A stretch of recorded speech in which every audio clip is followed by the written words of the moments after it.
Bonjour et bienvenue sur cette nouvelle vidéo. Aujourd'hui nous allons parler de l'aventurine verte, qui est une pierre du chakra du cœur et qui est utilisée beaucoup sur le chakra du cœur.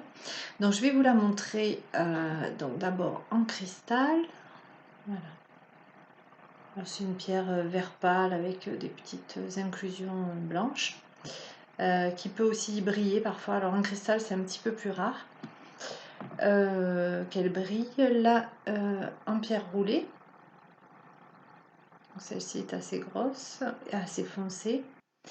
Et après, les pierres roulées en petit calibre que vous pouvez trouver en magasin. Vous pouvez en trouver des comme ça. Et là, alors, je ne sais pas si ça va se voir sur la caméra, mais on peut voir des petites paillettes en fait qui sont dues à des inclusions de fuchsite. Donc la fuchsite, c'est une pierre qui est également verte, un petit peu comme la... Enfin, celle-ci est fuchsite verte. Il y en a d'autres. Une pierre très feuilletée, comme vous pouvez le voir, et très fragile, donc qui fait vraiment des paillettes, hein, si vous la touchez. Elle est très, voilà, très, très, très brillante. Et dans l'aventurine verte, vous avez ces petites paillettes de fuchsite, de mica, qui font la couleur particulière de l'aventurine verte. Il existe aussi un autre type d'aventurine, mais là je ne l'ai pas à vous montrer, c'est l'aventurine rouge qui est souvent confondue avec la cornaline, une pierre qu'on a déjà vue, et qui a à peu près les mêmes vertus que la cornaline, mais je dirais peut-être avec des caractéristiques un peu plus masculines. La cornaline elle travaille beaucoup sur les organes génitaux féminins, et l'aventurine rouge est plus utilisée pour les organes génitaux masculins. Voilà, enfin, moi, c'est essentiellement la différence que je verrai dans l'utilisation. Donc sur le plan physique, c'est une pierre d'énergie très douce, donc l'aventurine verte, qui convient à tous les problèmes de peau. On l'utilise en élixir, donc c'est-à-dire vous allez tremper votre pierre, alors qu'elle soit enfin, plutôt une pierre roulée. Vous allez la tremper dans un verre d'eau toute la nuit. Pendant au moins 12 heures, ça va vous faire de l'eau à l'aventurine. Et avec un coton, vous allez vous tamponner les endroits d'acné que vous avez, par exemple, le psoriasis, ça marche bien aussi, enfin tous les problèmes de peau qui sont liés au système nerveux. Donc ça peut être aussi l'eczéma. Donc c'est une pierre qui va apaiser, cet élixir va apaiser et va éviter les démangeaisons et les surinfections. Elle est aussi très utilisée pour la prévention de la chute des cheveux, donc c'est pareil, en élixir.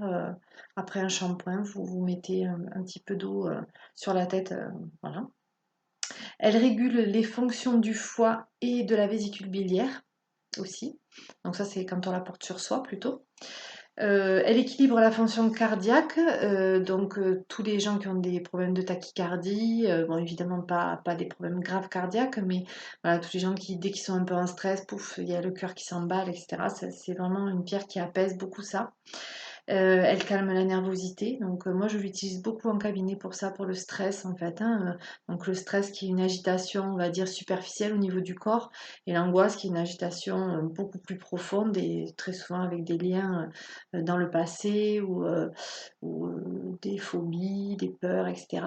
Alors que donc l'aventurine, on est plus sur quelque chose de stress nerveux superficiel. Donc voilà, un petit examen à passer, stress pour toute la vie quotidienne en fait, hein. Donc on peut l'associer pour cela, quand c'est vraiment pour un problème d'anxiété, on peut l'associer à un quartz rose. Donc c'est-à-dire on va porter les deux sur soi. Alors chez les femmes, moi ce que je conseille souvent c'est le soutien-gorge, c'est très pratique. Vous pouvez mettre une aventurine d'un côté et un quartz rose de l'autre.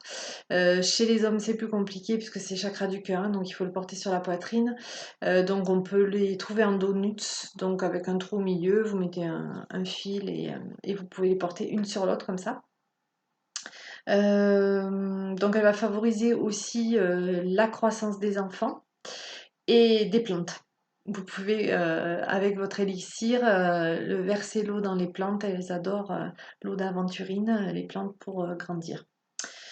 Sur le plan mental et émotionnel, donc elle calme la colère aussi, hein, j'ai parlé de nervosité, mais aussi les gens qui sont coléreux.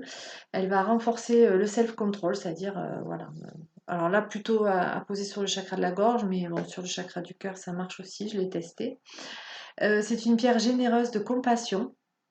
Elle va permettre cette compassion vis-à-vis des autres et aussi vis-à-vis de soi-même. Elle est également utilisée pour les enfants qui sont un peu agités. Aussi, c'est une pierre calmante en fait. Hein.